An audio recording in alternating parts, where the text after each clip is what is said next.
This message is brought to you by North Ringwood Uniting Church, a God-focused, grace-filled community helping you grow.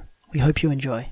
Welcome. Before I start, I want to say a few things. It's been great that we have got a such diverse group of people and talented people in this church. I mean, to see over the last couple of weeks, or last few weeks and months or so, different people coming up and speaking from the front here. It's great to be in a church that recognises that. And so we've got Laura next week, we've had Jan, we've had James done it before. No, we have had you a long time ago. We have, but I mean, and Matt and Liz, and just looking upon that, we do have such a rich, diverse group of people that are given the opportunity to come up and speak. And so I like that about that church. And within this church, if you ever want to be part of anything, come up and talk to us, because we love that. We love that you guys want to be part of it, and we want you to feel like it is your church as well. And so in terms of that as well, just recently, we've had a few people go overseas and come back. So Tanya has just come back from Germany. When did you get back? 4 a.m. this morning. Excellent.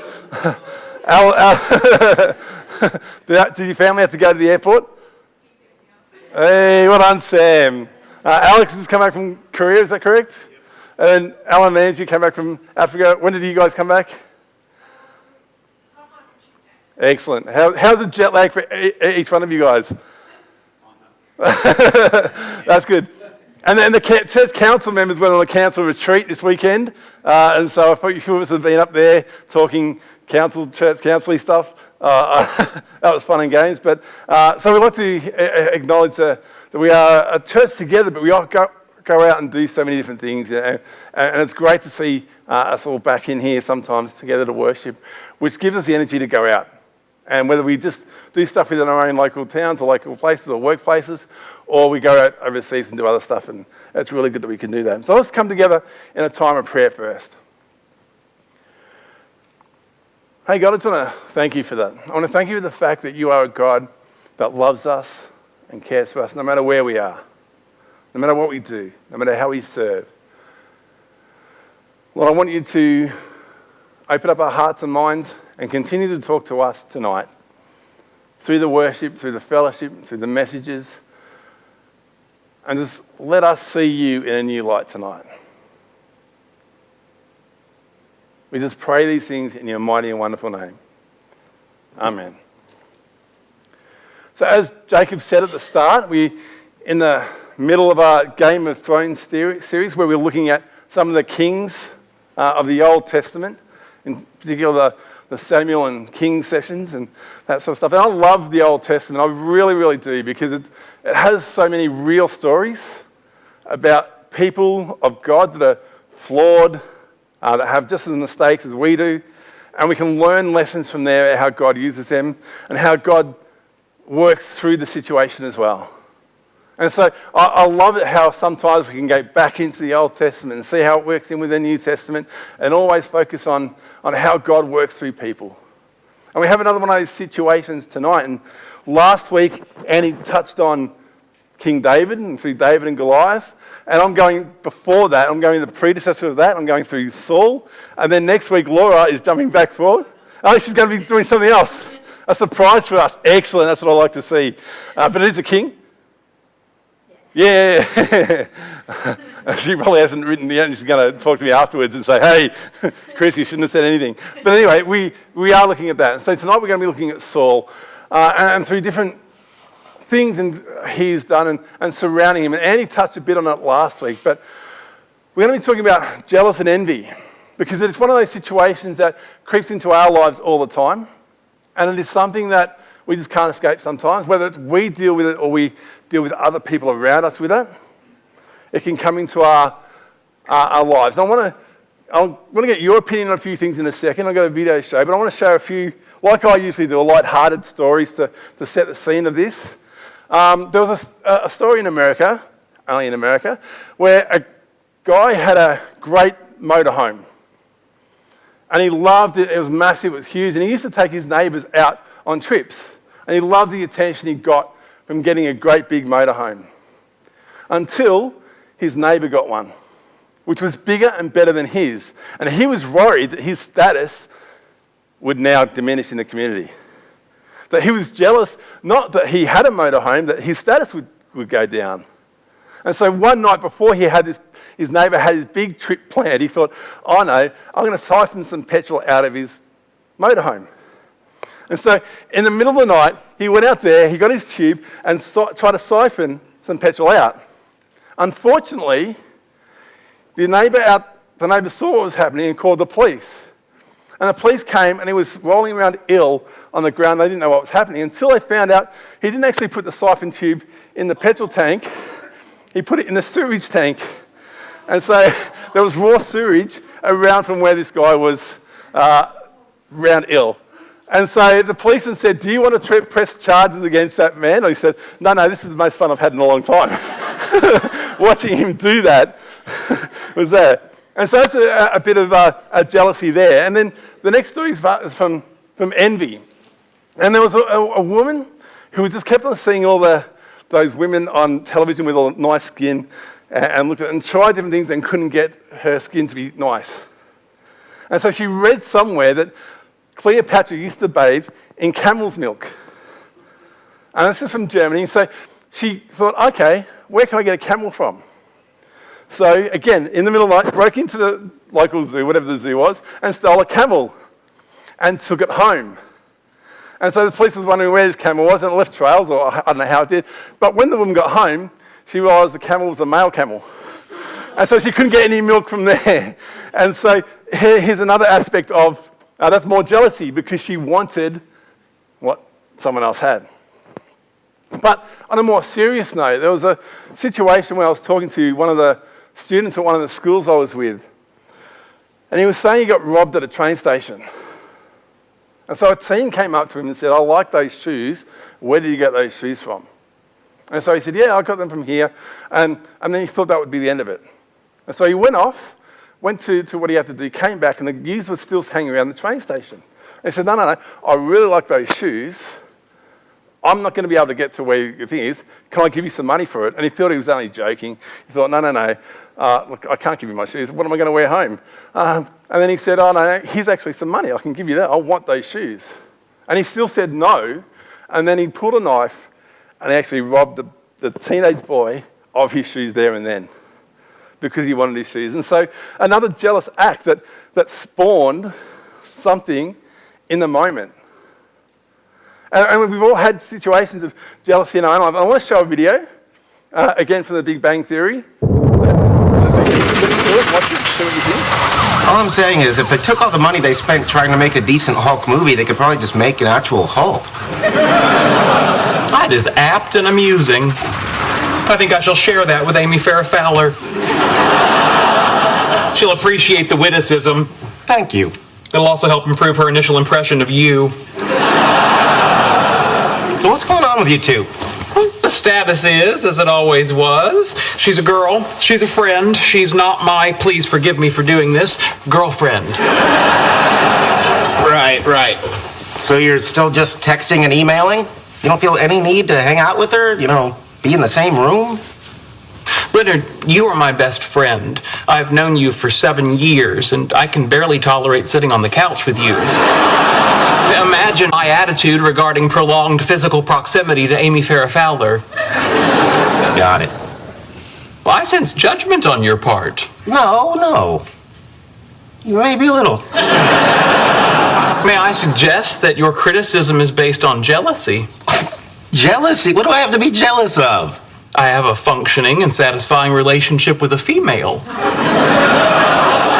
You have none.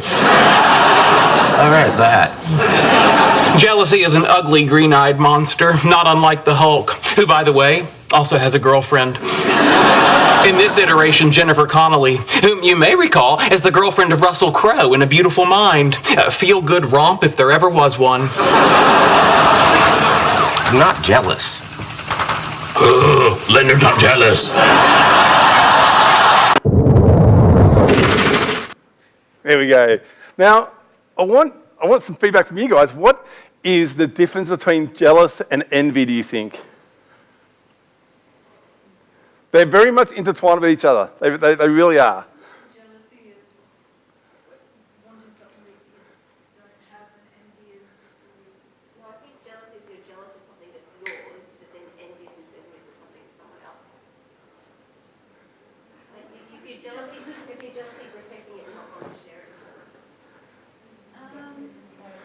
You're both along the same sort of lines. You're almost there, there, and I think it's elements of that. Go, Phoebe, go. You got to say something?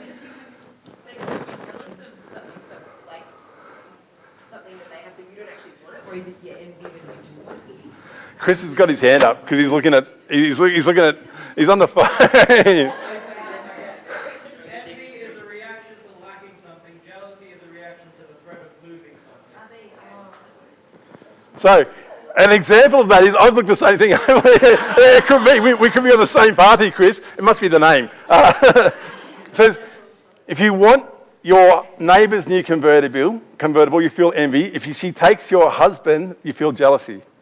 So it's almost, and it's, I don't know, that was a weird example from there. I get that now. But it says, envy is when you want what someone else has, but jealousy is when you're worried that someone else is going to take what you have. So it's along those lines, basically. So jealousy, as I said, is what you is that where you worry you're going to take something else. Like in the first story, he was worried that the status was going to be taken away from him. So in terms of getting a new motorhome, he had this status in his society that he was this great person, and then someone else came along, he's worried that status wasn't going to be taken away from him. Whereas the girl, was worried, he was envious of what that other woman had with smooth skin and wanted that sort of thing. So I want you to turn to the person next to you or people next to you in a small group and talk about some of the situations that you see in today's society about what's jealousy and what's envy or envious. And just see, because we saw a couple of examples there, and you guys have a lot more examples where you see people jealous of different things or envious of things. So what is one of the two areas? Just turn to your person next to you for 30 seconds and say, how does jealousy look like in your day-to-day life, and how does envy look in your day-to-day life?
All right, just wrap it up there.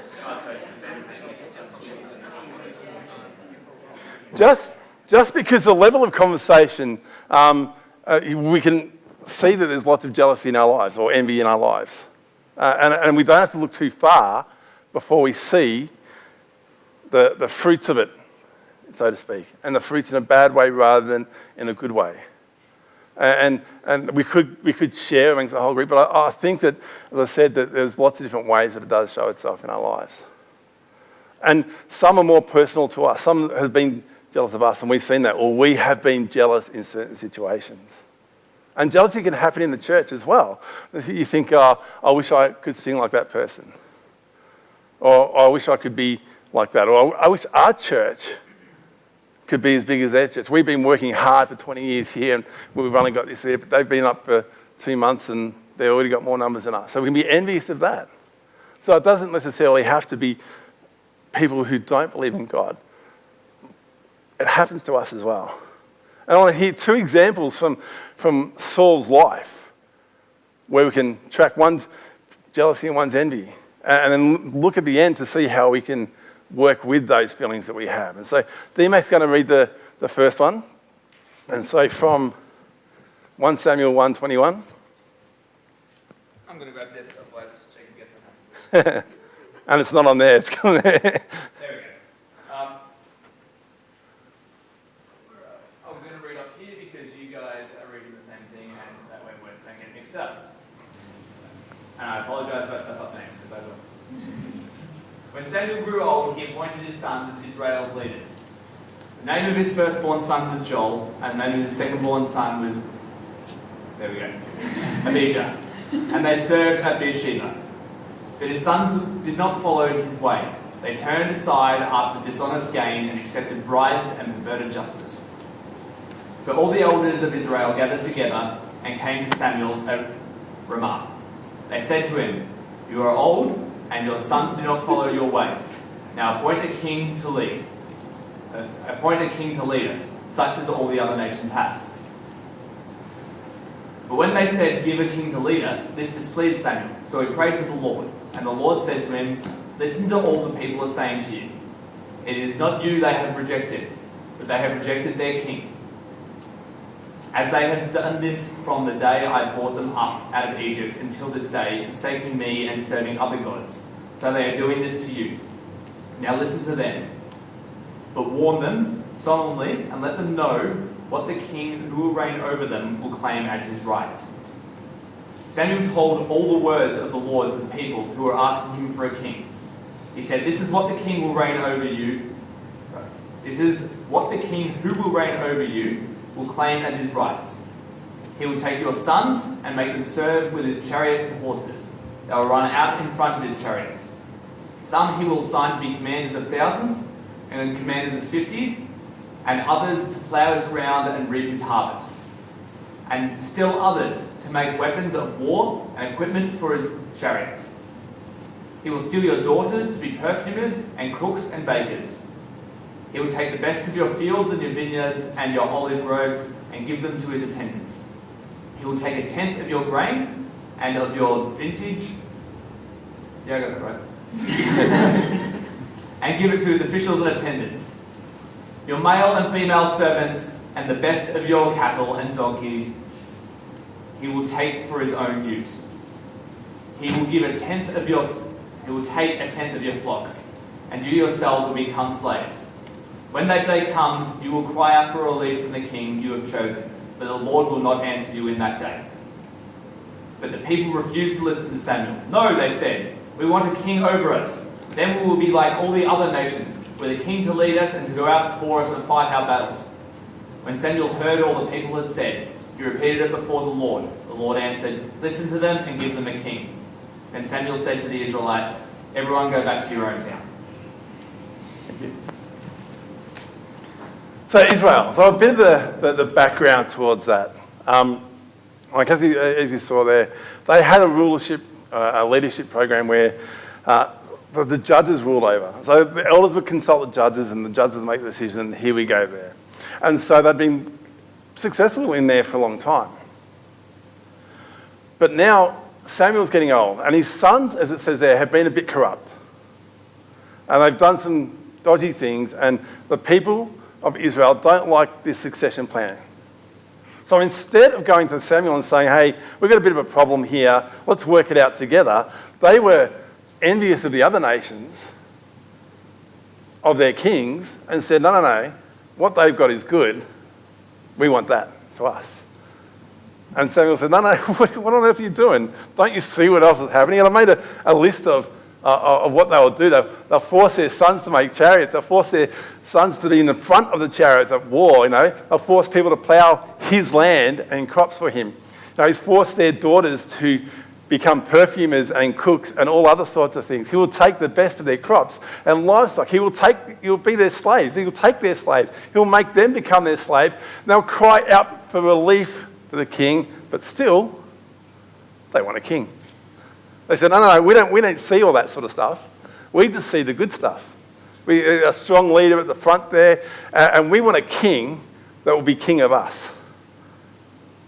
And Samuel says again, what's going on here? These things are bad. These things they're going to take everything here, but they got so wrapped in their envy of the perceived greatness of the king, they want a king. And so sometimes we get like that as well. And so sometimes when things are going through hard times for ourselves, when we go through a bit of trouble, we just look at other people or other things and think, man, they've got it better. Man, I wish I could be like that. I wish I could do that. Or I wish I had them because they seem to get it easy. Whereas we don't see what they're going through their lives. We don't see anything like that. We don't see that they're not going to take our livestock or our slaves, but we don't see the troubles what they go through. We just look at the good things of theirs. And they have pitfalls as well, but we don't see that. We're just envious of them. And so we fall in the same trap. We hate what we got ourselves. We don't look at how we can improve it. We just be jealous of other people or envious of other people. So as a result, that's one type of envy there. And as a result of this jealousy, they install Saul as king. And to begin with, he does a pretty good job. Like there's one story there where he goes to defeat the Ammonites because the Ammonites threaten to gouge out all the eyes of the Israelites. So he says, no, I'm not going to let that happen. Let's get all of these people here and let's attack the Ammonites. And that's what happens. But the vibes change and things start to change as well. And eventually, like in 1 Samuel 14:35, he says, and the Lord regretted that he made Saul king over Israel, because he started to take the focus of God and put it back on himself. And then in 1 Samuel 15 verse 1, it says, how long will you mourn for Saul, since I've rejected him as king over Israel? See, and then David comes along, which Andy talked about last time. And we know the story about David and Goliath and the battle there. And then from then on, Saul starts to use David as his soldier. And he sends, you defeated Goliath, I'm going to use you. You're going to be sent forth and you're going to do great things for me. And he does, and he wins battles. Then it gets back to this point here, and then the next part of it here is, it says, and this is from 1 Samuel 18:5-11. Whatever mission Saul sent him on, David was so successful that then Saul gave him a higher rank in the army. This pleased all the troops in Saul's officers as well. So when the men were returning from home from their day, David killed the Philistine, the women came out from the towers of Israel to meet King Saul, and with singing and dancing, and with joyful songs, and with timbrels and lyres, and they danced and sang, Saul has slain thousands, yet David has slain tens of thousands.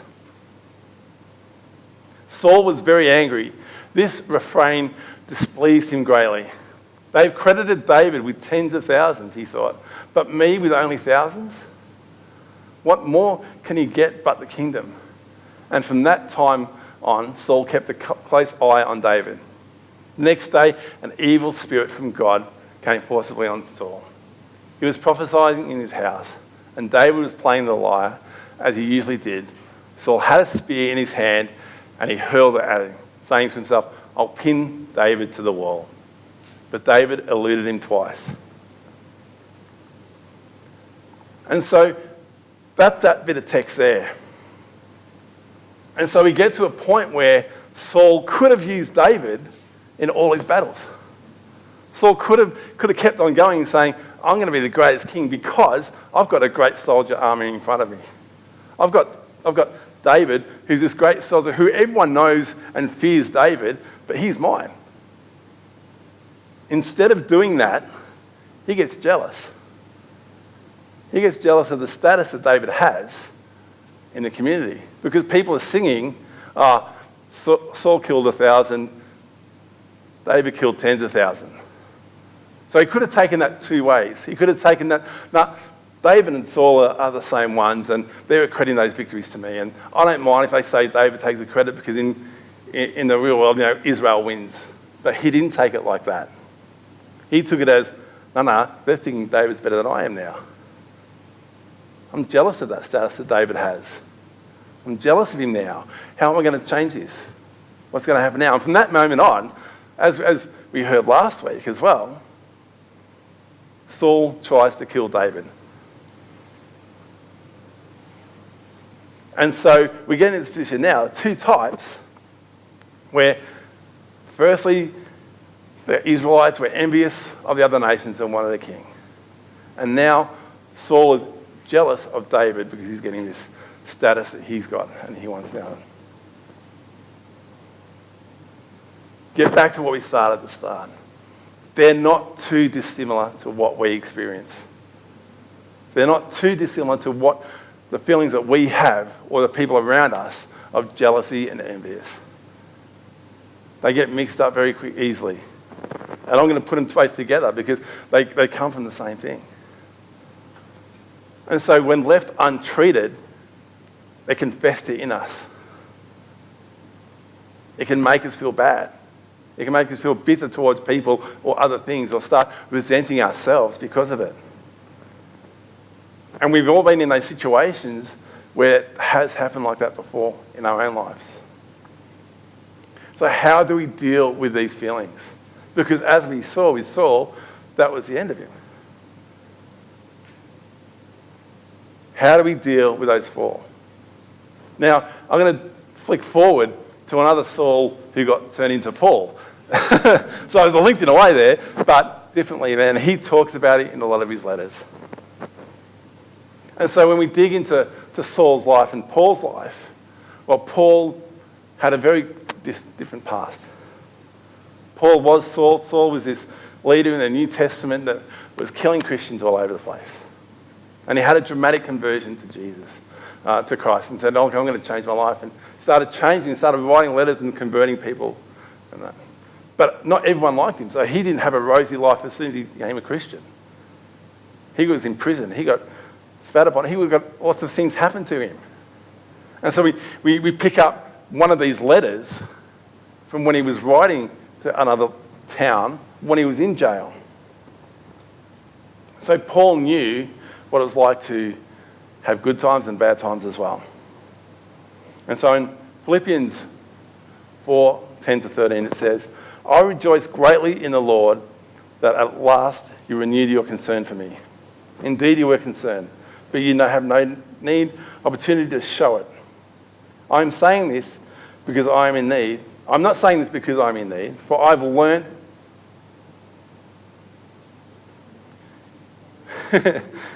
in the middle of my sermon then, my daughter tried to FaceTime me. So that's why I had to stop there and just go, what am I doing? And that's on sermon now. So I'm going to show this point to my daughter in the back of the thing there. But, as I said, I'm not saying it because I am in need, for I've learned to be content whatever the circumstances.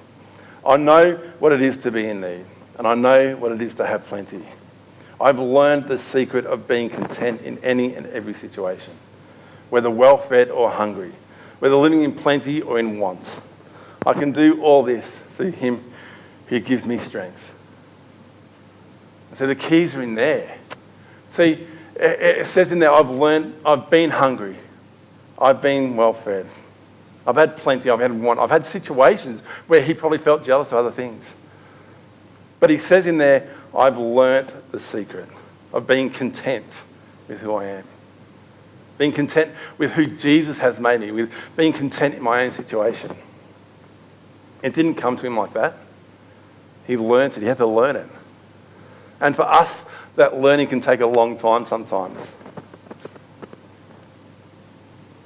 God gives us so much. But sometimes we don't see what we're given. Sometimes we have jealous and envy in front of us and we don't know what the situation is. We have to learn the secret how to be content, how to be happy with what God has given us. We look around this room and I look upon how awesome you guys are. How each one of you guys are a gift from God to this place, to each other, to everywhere. But sometimes we don't see that. Sometimes we just see what other people have. See, Paul said he had to learn that secret. And sometimes we have to learn that secret as well. See, there's a myth out there that if you're being content, it means you're comfortable. And I shouldn't compare myself to others, so I shouldn't try to improve.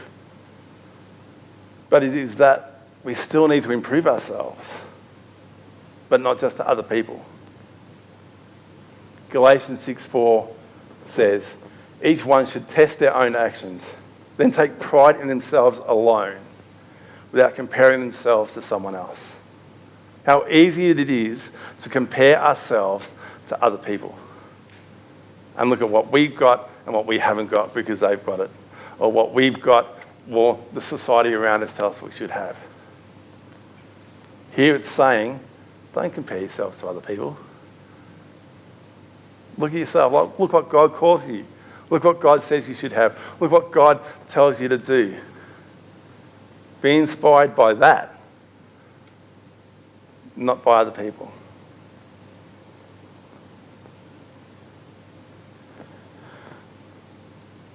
So, how do we deal with the jealousy in our life?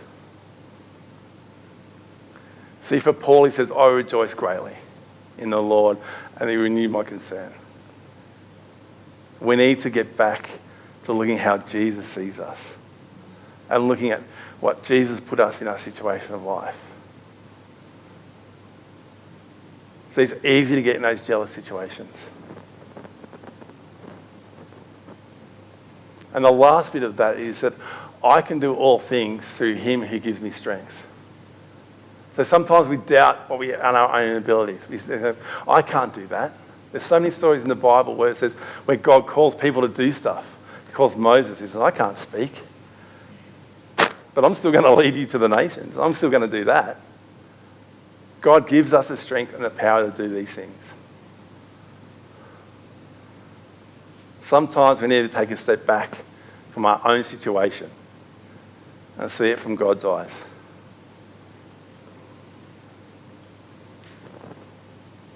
And for most of us, we need to do that sometimes. Sometimes we are in a happy place ourselves. We think, no, I don't have any jealousy or envy in my life at the moment. I'm okay with that.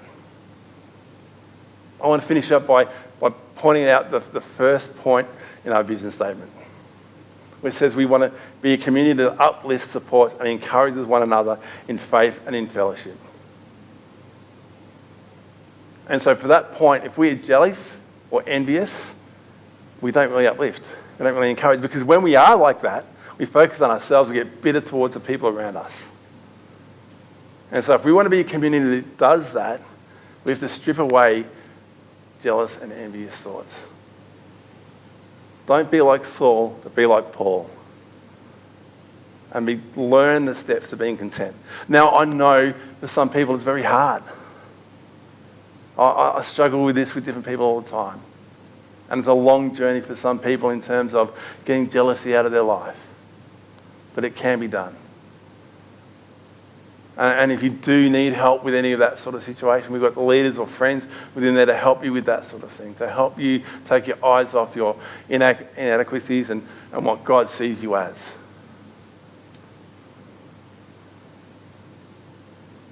So let us just close in prayer and give these thoughts up to God.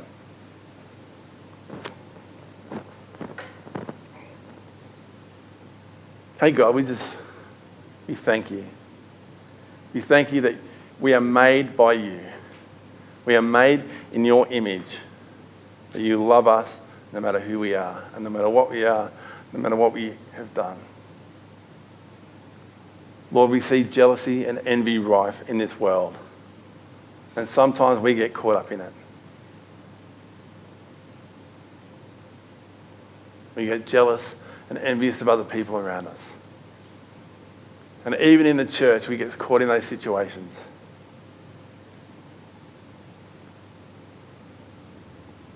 But Lord, we ask you to help us see our own lives like Paul did, to be content in that situation, to help us to learn the secret to be content in our life.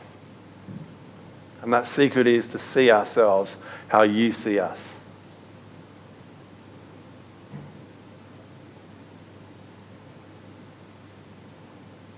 Lord, for some of us, it's a real big struggle. But Lord, help us, guide us, put us around the people that we need to be around for that to happen. We just pray these things in your mighty and wonderful name. Amen.